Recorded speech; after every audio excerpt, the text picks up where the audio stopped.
Hey everybody, welcome in. Chief Meteorologist Brad Penovich here at WCNC Plus, your live weather impact for this Wednesday evening.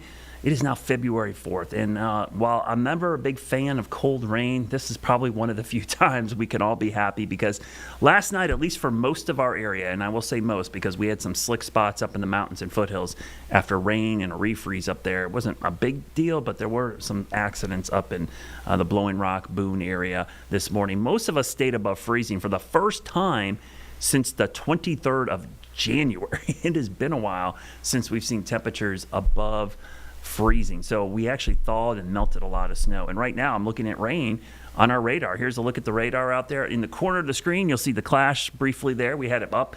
That's the NASCAR event that's hopefully going to happen tonight. It looks like everything's full on. We'll talk to Alex Williams here in a second up FMY. They are hosting that. We'll get a big rundown on the weather up there. As far as I know, that's going on, rain or shine. So they're looking good right now. And it might be more rain than shine for sure because we've got some light rain out there on the radar. I'm watching carefully to see if this back builds a little bit. What I mean by that is we're starting to see some returns showing up back in the Midlands of South Carolina into the Savannah River Valley, going back into Georgia. Now in the mountains and foothills, this looks like snow, right? I got one report from McGrady. Thank you for our spotter up there, that area. He said big, fat, wet snowflakes, but I was checking the cameras in Boone, Blowing Rock, even Beech Mountain. Looked like it was rain mixing with snow, and that's kind of the vibe I'm getting up there right now based on the cameras. To the southeast, this is clearly all rain, but as I widen this out, you'll see back to the northwest, we do have some colder temperatures. So you can see even in the mountains where you would expect this, yeah, this has got to be snow, Brad, right? It's barely freezing there in Boone and Jefferson. So we certainly could have a mixture going on there. And this is a spot. This exact location will be kind of the area we watch late tonight into early tomorrow for a mix of rain and snow because cold air is moving in. It's we often call this cold air chasing the moisture. And sure enough, here comes the cold air, but the moisture is moving out at the exact same time. So it's a race. Which is going to happen first?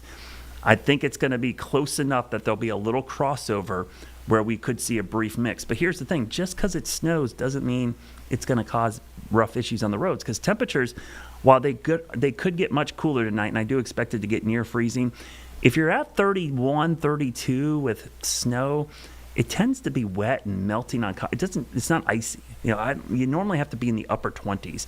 You think about the snow we had this past storm. The temperature was pretty consistently upper teens, low 20s. It was frigid Arctic air. That was sticking. This is going to be more of what I like to call white rain. And I said that earlier, and Colin was laughing at me, but I call it white rain because it's basically cold rain. It's just falling as wet snowflakes. So from a road impact standpoint, the impact's limited to many locations. So our hourly forecast tomorrow morning, 34 in the morning, but there could be some light snow mixing in, certainly possible.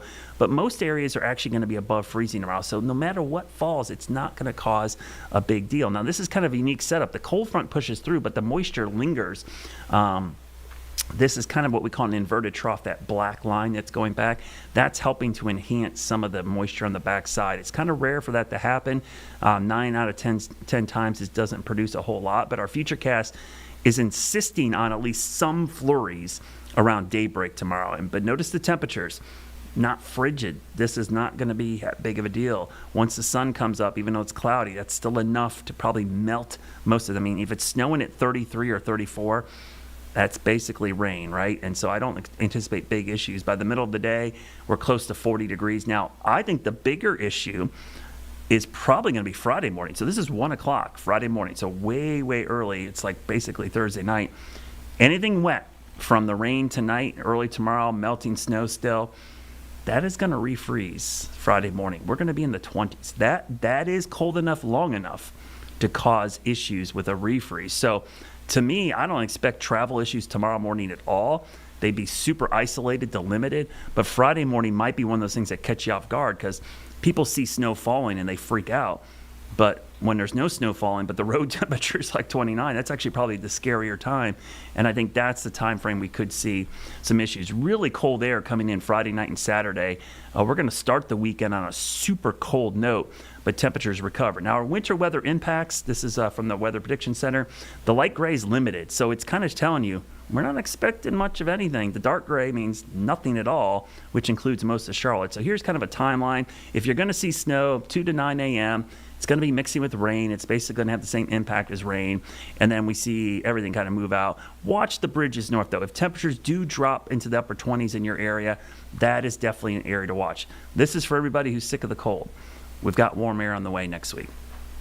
The 60s, not even low 60s, possibly mid 60s return for the middle of next week. So the weekend forecast, Super Bowl weekend, we've got the opening ceremonies for the Olympics on Friday. We've got the Super Bowl on Sunday.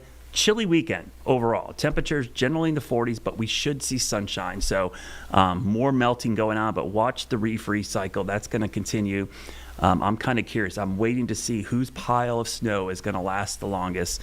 Based on our Kannapolis camera, James, I think I was going to say some of those piles look like they could be here by this time next week because they melted a lot from yesterday. But boy, those are big piles. And I think some of those are going to be sitting around for a while. So when we look at your Jerry Hunt Supercenter 7-day forecast, temperatures, again, pretty cool through the weekend. But then starting Monday, mid-50s. We'll be in the low to mid-60s on Tuesday and Wednesday.